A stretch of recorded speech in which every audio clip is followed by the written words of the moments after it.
TNI Angkatan Laut, kini diperkuat 2 kapal patroli cepat berukuran 60 meter, PC-60M, baru produksi dalam negeri. Kapal patroli cepat tersebut dibuat PT Caputra Mitra Sejati, CMS, dan diberi nama KRI Dorang 874 dan KRI Bawal 875. Kepala Staf Angkatan Laut, KSAL, Laksamana Yudo Margono mengatakan, kapal patroli milik TNI AL tak menutup kemungkinan akan dilengkapi dengan peluru kendali, rudal, jika negara dalam keadaan darurat. Dalam keadaan darurat ataupun negara dalam keadaan bahaya, kapal patroli TNI AL bisa ditambahkan rudal yang memungkinkan ditingkatkan menjadi kapal cepat rudal, kata Yudo usai meluncurkan KRI Dorang 874 dan KRI Bawal 875 di galangan PT Caputra Mitra Sejati, Banten.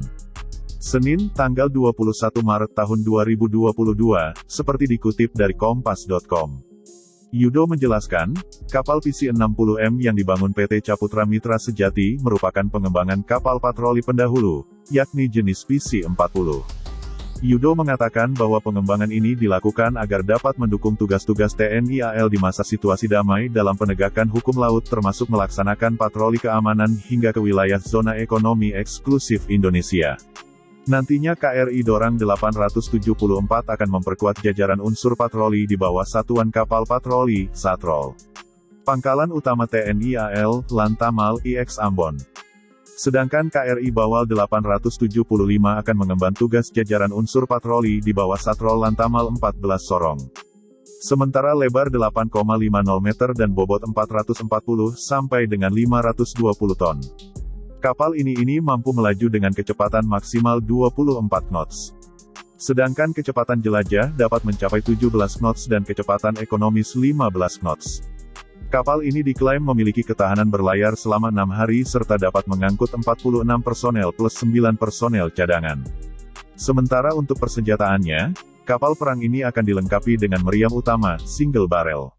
40 mm yang berkemampuan tracking system dengan dilengkapi laser rangefinder, IR kamera, dan day kamera. Dengan demikian, senjata tersebut mampu ditembakkan dari fire control system, serta 2 unit meriam 12,7 mm. Kepala Staf Angkatan Laut, KSAL, Laksamana Yudo Margono memastikan, Tentara Nasional Indonesia, TNI Angkatan Laut akan menambah kapal baru setiap tahun dalam beberapa tahun ke depan. Penambahan kapal itu bertujuan untuk mempertebal kekuatan TNI AL. Setiap tahun kami merencanakan pasti ada pembangunan kapal baik untuk kapal KRI, kapal perang Republik Indonesia, maupun kapal Angkatan Laut, untuk penegakan hukum, kata Yudo di Markas Besar TNI Angkatan Laut, Mabesal, Jakarta, Rabu, tanggal 23 Maret tahun 2022. Yudo mengungkapkan, TNI AL selama ini sangat tergantung pada sejumlah faktor. Mulai dari sistem senjata armada terpadu, kapal perang, pesawat udara, hingga marinir. Tanpa itu namanya bukan TNI Angkatan Laut. Sehingga bergantung pada kekuatan alutsista, alat utama sistem persenjataan, kata ex-Panglima Komando Gabungan Wilayah Pertahanan I itu. Sejauh ini, Yudo mengungkapkan, program pemenuhan minimum essential force, MEF, tahap 3 periode tahun 2020 sampai tahun 2024 TNI AL baru mencapai sekitar 60%.